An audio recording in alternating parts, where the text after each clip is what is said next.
Memorial Day weekend, millions of us, we all honored the heroic service of the brave men and women that died defending our freedoms, our liberties, and our country. For many families, it was a somber weekend of remembrance for those loved ones who made the ultimate sacrifice.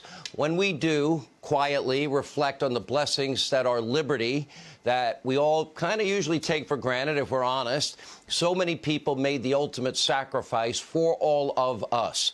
But for Joe Biden, Kamala Harris, oh, it's just a nice long weekend. Have a great long weekend. No Joe and no Kamala on Friday. Biden kicking off the national holiday, tweeting a picture of himself with an ice cream cone and a caption that reads, "Stay cool this weekend, folks." And not to be outdone is Kamala Harris tweeting a picture of herself, smiling from ear to ear. Enjoy the long weekend, with no mention of why we have a long weekend, which would be Memorial Day whatsoever. That kind of brings back memories of Obama. He didn't know the difference between Veterans Day, Memorial Day. Remember, he referred to Navy corpsmen. He did it 3 times in one speech.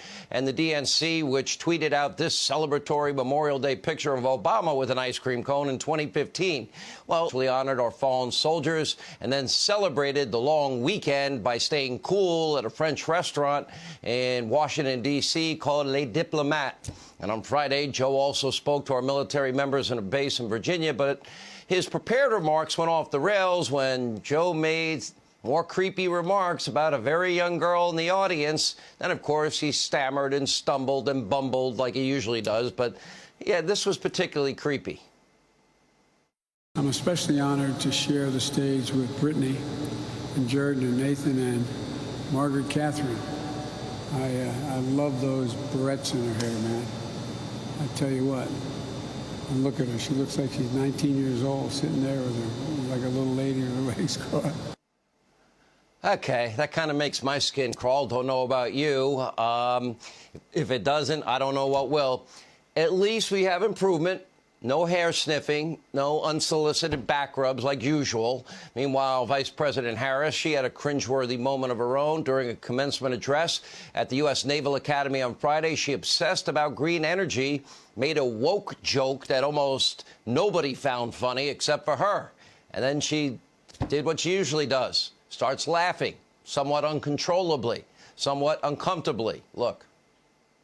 You are electrical engineers who will soon help convert solar and wind energy into power, convert solar and wind energy into combat power. And just ask any Marine today, would she rather carry 20 pounds of batteries or a rolled up solar panel? And I am positive she will tell you a solar panel, and so would he.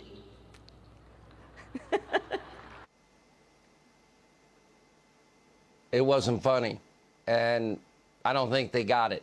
With China, Russia, Iran all teaming up, an unholy alliance against the U.S. and every country besides them in the Middle East, meaning the Iranians, waging war, cyber attacks, proxy wars around the world, members of our military facing serious challenges. Woke Kamala seems more interested in solar panels and the fight for social justice. It's not only tone deaf, but also kind of scary and chilling.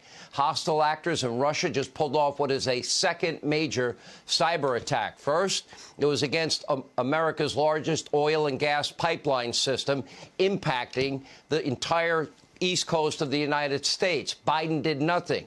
Now the world's largest meat supplier has been disrupted again, according to reports by Russian hackers. JBS processes a quarter of America's beef, 1/5 of our country's pork, and they operate a couple of dozen chicken processing facilities all across the country. Matter of fact, they probably have fed every one of you watching tonight.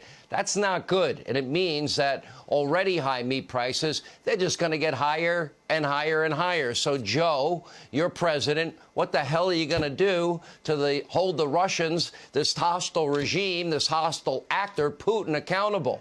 And sadly, it appears that Joe, per usual, is going to do nothing. In fact, his one-on-one meeting with Putin, now it's still on the books for June the 19th.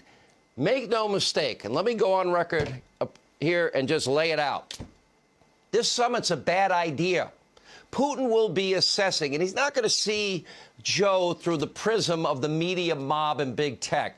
He will be assessing Joe Biden, and I'm pretty confident he'll come to the same conclusion that many of you have, that Joe is weak, he is frail, a total, complete cognitive mess, and a hollow shadow of his former self. And Putin will use that firsthand assessment and walk all over him and the U.S., and he probably will leave laughing at our country and leave emboldened, feeling he can get away with anything. For once, I would argue, Joe needs to take his little sippy cup, go to the basement, take a nappy. If he's really good, we'll give him a bedtime story. Meanwhile, according to an explosive report from the New York Post, in 2015, the vice president, then Biden, was a regular at this D.C. hotspot where he frequently met with his son's sketchy foreign business partners. That includes oligarchs, other individuals from Ukraine, Kazakhstan, and Russia. Which brings us to a couple of serious unanswered questions. Why was the vice president meeting with zero experience hunters, sketchy business partners? And why did Joe lie again and again and again and again and say he's never discussed his foreign business dealings with Hunter? Clearly, those foreign nationals were paying for access. Did Joe get a cut? You know, where's the special counsel looking into this corruption? So is the corrupt Biden family syndicate business now impacting America's foreign policy? And is anybody in the media mob, will you ever once actually build up a little bit of courage, ask Joe the questions that you know you'd be asking every second, every minute, of every hour of every day if it was Trump? Of course, you'll need to head to Delaware and shout the question from the beach, because tomorrow, Joey is taking his sippy cup back to his beach house, marking the 12th trip to Delaware in 4 months. Now, keep in mind, he only starts his day at 9:30, starts getting ready for Betty by at 7. He's never seen this show that I know of as president. Zero experience Hunter is now under a criminal investigation, but he's a liberal. He'll probably get away with it. Only conservatives get life in jail for jaywalking. Of course, Hunter's charges, international money laundering, tax fraud. But outside the New York Post, Fox, a couple of other outlets, Biden is protected by the Democrats, the media mob, and, of course, big tech, people that pretend to be